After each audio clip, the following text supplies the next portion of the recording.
जय हिंद। तो समझते हैं बीपीएससी 0.1 की तरफ से एक ऑफिशियल नोटिस जारी की गई है जो सभी चयनितों में एक हलचल का विषय बना हुआ है।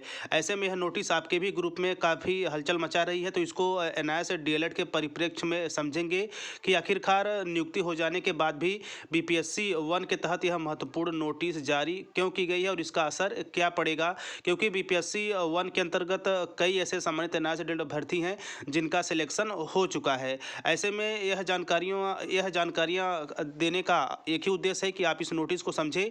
इसके साथ साथ एनआईए से डीएलएड के परिप्रेक्ष्य में भी यह जानकारी देने का एक ही उद्देश्य है कि यह जानकारी या यह ऑफिशियल नोटिस आपके ग्रुप में काफ़ी बड़े स्तर पर साझा की जा रही थी और जिसमें तमाम तमाम तरह के कमेंट आ रहे थे, जैसे कि अब एनआईए से डीएलएड एकत्रित हो जाएं, अब एनआईए से डीएलएड के लिए खतरे की घंटी है के साथ साथ और भी बहुत से ऐसे जो है वक्तव्यों का प्रयोग किया जा रहा था। तो मैंने सोचा कि आप लोगों तक ऑफिशियल नोटिस के माध्यम से उसमें क्या है, क्या असर है, क्या उसका कहने का मेन उद्देश्य है, वो चीज़ें आप लोगों तक पहुंचाई जाए ताकि किसी भी तरह कन्फ्यूजन आपके मन में न रहे। इसी क्रम में यदि बात की जाए एनआईए से डीएलएड अभ्यर्थियों की वर्तमान समय में, तो राज्य स्तर से लेकर केंद्र स्तर तक आप सभी लोग एकत्र हो रहे हैं और जल्द ही सुप्रीम कोर्ट में एक नई याचिका दायर की जाएगी। इसके संबंध में जितने भी अलग अलग राज्य हैं वहाँ से भी फंडिंग के साथ साथ जो है कि सुप्रीम कोर्ट में जो याचिका डाली जाएगी उसके स्तर पर भी फंडिंग स्टार्ट हो चुकी है। तो चलिए ऑफिशियल लेटर पे चलते हैं, वहाँ से समझते हैं कि यह जो 01 के तहत नोटिस जारी की गई है आखिरकार उसमें चीज़ें मेंशन क्या की गई है।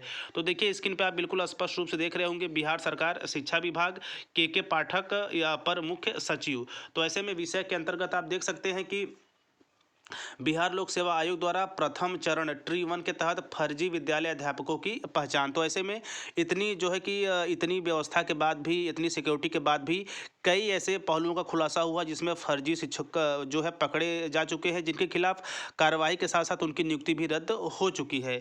तो ऐसे में यही वह लेटर है और इसका और विश्लेषण करेंगे जहाँ से इसके संबंध में और भी जानकारियाँ स्पष्ट होंगी। तो देखिए आप अवगत है कि गत 2 नवंबर 2023 के लगभग 1.2 लाख विद्यालय अध्यापकों की तदर्थ नियुक्ति पत्र वितरण किया गया है। तत्पश्चात इनका विद्यालय में पदस्थापन किया गया और 1 लाख से अधिक विद्यालय अध्यापक वर्तमान में विद्यालय में योगदान करके अध्यापन का कार्य भी करा रहे हैं। दूसरे बिंदु में कहा जा रहा है कि किंतु इस दौरान ऐसी शिकायतें प्राप्त हुई जिससे यह पता चला है कि कुछ ऐसे लोगों ने फर्जी नियुक्ति पत्र बनवाने अथवा फर्जी नाम से विद्यालय में योगदान दिया है या ऐसी कोशिश की है। हाल ही में हाजीपुर और सहरसा जिले में ऐसे प्रकरण सामने आए हैं। संबंधित व्यक्तियों के विरुद्ध प्राथमिकी दायर की जा चुकी है और इससे कुछ भी गिरफ्तारियां भी हुई हैं। वहीं चलते हैं बिंदु नंबर 3 पे, कहा जा रहा है कि यह ध्यान देने की बात यह है कि इतनी सतर्कता बरतने के बावजूद ऐसा कैसे हो गया कि व्यक्ति ने बीपीएससी की परीक्षा दी थी वह कोई और है और जिस व्यक्ति ने विद्यालय में योगदान दिया वह कोई और है। यह इस कारण हुआ क्योंकि बीपीएससी ने उस समय नवंबर 2023 में विभाग को उन अभ्यर्थियों का थंब इंप्रेशन नहीं प्रदान किया था, जिसके कारण हम संतुष्टि नहीं कर पाए कि जिस व्यक्ति ने विद्यालय में योगदान किया है यह वही व्यक्ति है जिसने बीपीएससी की परीक्षा दी थी। जिला स्तर पर ये लोग इसलिए पकड़ में नहीं आए क्योंकि संभवतः काउंसलिंग में भी वही व्यक्ति आया जिसने बीपीएससी की परीक्षा दी थी। चूंकि उस वक्त विभाग के पास बीपीएससी से थंब इंप्रेशन प्राप्त नहीं हुआ था, अतः हमारे पास कोई माध्यम नहीं था जिससे हम यह सुनिश्चित कर सके कि क्या सही है या क्या कौन सा सही व्यक्ति है। वही बिंदु नंबर 4 पे कहा जा रहा है कि किंतु हाल ही में 18 नवंबर 2023 के बाद से प्रत्येक जिले से रैंडमली लगभग 4000 अध्यापकों को रीवेरिफिकेशन के लिए बुलाया गया।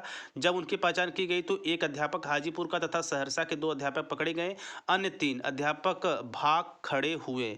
इसके साथ साथ बिंदु नंबर 5 में कहा जा रहा है कि इसको देखते हुए विभाग ने पुनः बीपीएससी को कहा है कि हमें ट्री 2 की वर्तमान में चल रही काउंसलिंग हेतु थंब इंप्रेशन अनिवार्य रूप से दिया जाए और साथ ही ट्री 1 के अभ्यर्थियों का भी थंब इंप्रेशन दिया जाए। बीपीएससी ने जब दोनों परीक्षाओं के लिए थंब इंप्रेशन उपलब्ध कराने की सहमति दी है और बीपीएससी के वेंडर द्वारा सभी जिलों में इस मशीनों को लगाना शुरू कर दिया गया है जहां ये थंब इंप्रेशन संधारित हैं। वहीं अतः उपरोक्त देखते हुए विभाग ने निर्णय लिया है कि ट्री 1 में नियुक्त सभी अध्यापकों का पुनः रीवेरिफिकेशन दिनांक 15/1/2024 से प्रारंभ किया जाएगा। उक्त के परिप्रेक्ष्य में आपको निम्नलिखित कार्रवाई सुनिश्चित करना है। तो ऐसे में बीपीएससी 0.1 के तहत जितने भी एनआईए से डीएलएड अभ्यर्थी सेलेक्ट हुए हों या फिर अन्य जो है कि योग्य अभ्यर्थी सिलेक्ट हुए हैं, आप सभी का जो वेरिफिकेशन है वो नए साल के 15 जनवरी 2024 से प्रारंभ हो जाएगा।